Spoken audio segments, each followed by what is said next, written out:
बिस्मिल्लाहिर्रहमानिर्रहीम। अस्सलामु अलैकुम वरहमत llahi वबरकातुहू। 3 जगहों पर भूल कर भी ना जाना, वरना ईमान से भी हाथ धो बैठोगे।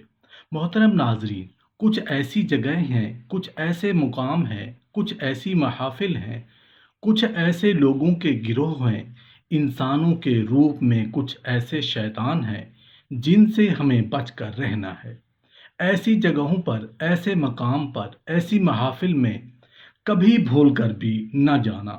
क्यों न जाए? इसलिए कि जब तुम ऐसी जगहों पर, ऐसे मकाम पर, ऐसी महाफिल में जाओगे तो तुम ईमान की हालत में होंगे, लेकिन जब उन महाफिल से, उन जगहों से वापस आओगे तो तुम ईमान से खाली होके आओगे।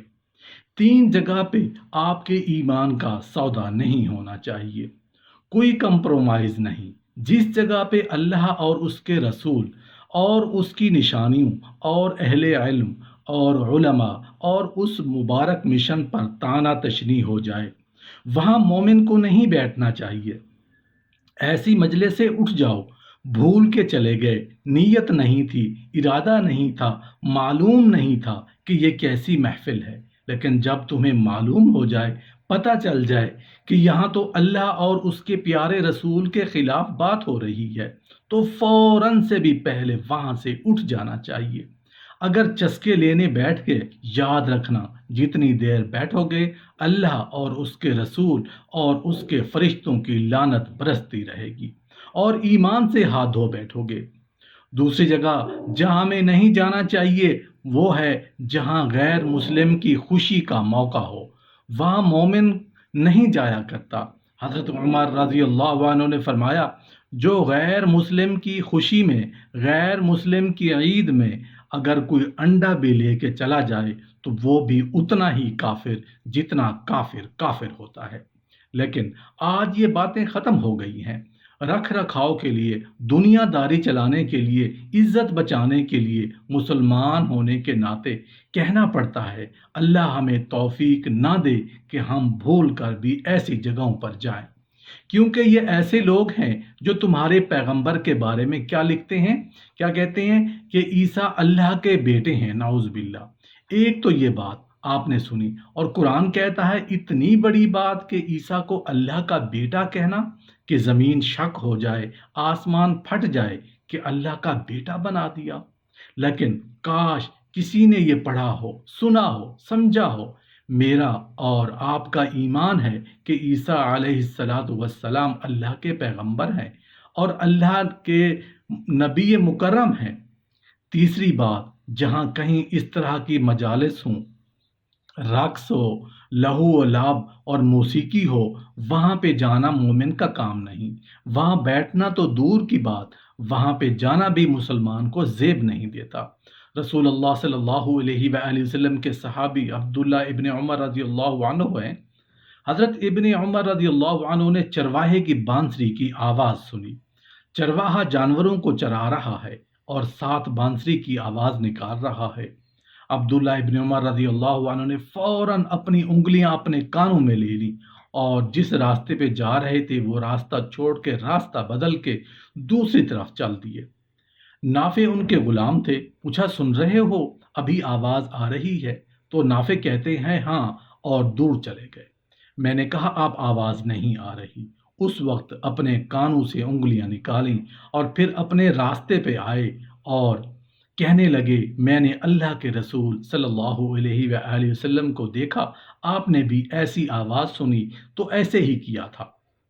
आपको पता है कि रक्स, लहू व लाभ की मजालिस है, आपको वहां जाना ही नहीं चाहिए। जब भी हम किसी नेक इंसान की तिलावत सुनते हैं, किसी नेक इंसान की नात ख्वानी सुनते हैं, किसी नेक इंसान की गुफ्तगू सुनते हैं, तो उस इंसान के अंदर जो खूबियां होती हैं, जो खसूसियात होती हैं, जो वो नेक आमाल करता है, अल्लाह ताला अपनी रहमत कामला से उसकी नेक सिफात सुनने वाले की, देखने वाले की जिंदगी में डाल देता है, जिससे वो नेकी की राह पे चलना शुरू कर देता है।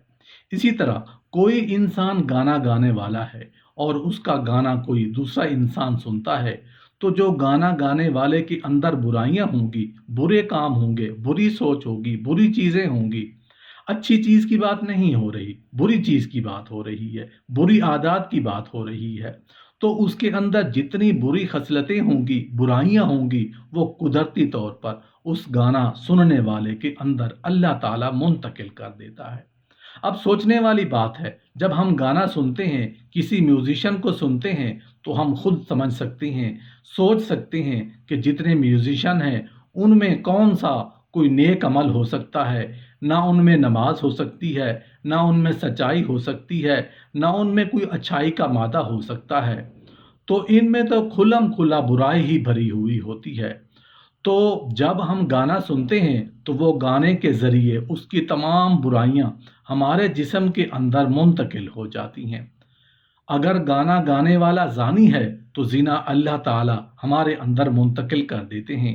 اگر وہ شرابی ہے، وہ چوری کرتا ہے، جھوٹ بولتا ہے، یا کوئی ایسا کام کرتا ہے جس میں برائی کا عنصر پایا جاتا ہے، تو قدرتی طور پر وہ برائیاں ہمارے اندر منتقل ہو جاتی ہیں۔